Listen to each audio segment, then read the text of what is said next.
लड़की पहली बार अपने पति के गांव वाले घर आई तो उसने हैरानी से देखा कि उसकी सास मछलियों को सुखाने के लिए एक लग्जरी कार का इस्तेमाल कर रही थी। लेकिन असली हैरानी तब हुई जब वह अंदर खाने के लिए गई और देखा कि टेबल पर रखी चॉपस्टिक्स पूरी तरह से चांदी की थीं। उसने टेबल पर रखे खाने को देखा तो उसमें बर्ड्स नेस्ट, पीच रेजिन और किंग क्रैब जैसे पकवान थे। फिर उसने झींगा मछली का एक टुकड़ा चखा और पाया कि वो मिशेलिन स्टार रेस्टोरेंट में खाए गए खाने से भी ज्यादा स्वादिष्ट था। इस दौरान लड़की को महसूस हुआ कि उसके गांव वाले पति का परिवार साधारण नहीं है। दरअसल इस लड़की की एक परिवार में शादी हुई थी, लेकिन उस परिवार के बैर के कारण उसे बाहर निकाल दिया गया, जिसके बाद वो डिलीवरी का काम करने लगी। एक दिन रास्ते में उसने एक मछली बेचने वाले लड़के की मदद की, जिसकी गाड़ी के सामने एक औरत आकर जानबूझकर गिर गई ताकि वो उसे फंसाकर पैसे लूट सके। लेकिन लड़का उसका नाम पूछता उससे पहले ही वह चली गई। कुछ देर बाद उसकी पुरानी ससुराल ने उसे घर वापस लाने के लिए लोगों को भेजा। उसे पता चला कि उसकी ननद की शादी बचपन में एक मछली बेचने वाले परिवार के लड़के से तय हो गई थी। इसलिए उसकी ससुराल ने ननद की जगह उसे उस लड़के से शादी करने के लिए मजबूर किया ताकि ननद किसी अमीर परिवार में शादी कर सके। शादी के दिन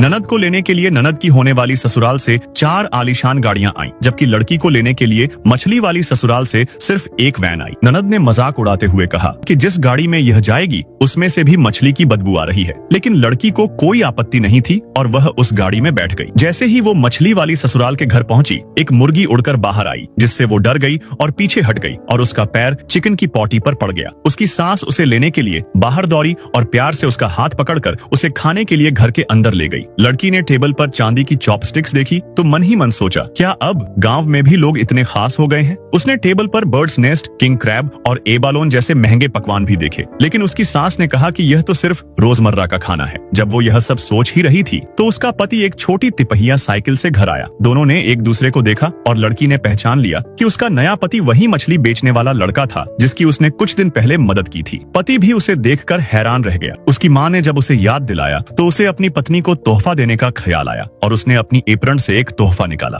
लड़की ने देखा कि लाल कपड़े पर मछली के कुछ छिलके लगे थे, जिस पर उसे थोड़ी शर्म महसूस हुई, लेकिन उसे लगा कि अब वह शादीशुदा है तो उसे मुस्कुराते हुए यह तोहफा स्वीकार करना ही पड़ेगा। भले ही वो सोच रही थी कि शायद इसमें मछली से जुड़ी कोई साधारण चीज होगी, लेकिन जब उसने तोहफे को खोला तो उसमें सोने की चूड़ियां थीं, जिसे देख वह हैरान रह गई। लड़की ने कहा, ये सब सोने की है। उसकी सास ने सोचा कि शायद उसे पसंद नहीं आया तो वह अपने बेटे को डांटने लगी। मैंने हमेशा तुमसे कहा है कि पैसे खर्च करने से मत डरो और तुम यह बेकार की चीज खरीद कर ले आए। यह सुनकर लड़की हैरान रह गई कि वह सोने को बेकार की चीज कह रही थी। उसके पति ने एक और डिब्बा निकाला। लड़की ने जब उसे खोला तो उसका मुंह खुला का खुला रह गया, क्योंकि उसमें हीरे भरे हुए थे। लड़की ने मन में सोचा, क्या ये परिवार सच में मछली बेचता है? उसकी सास ने कहा कि उनका परिवार पीढ़ियों से मछली पालन का काम कर रहा है। बाद में पति लड़की को बाहर ले गया और पूरा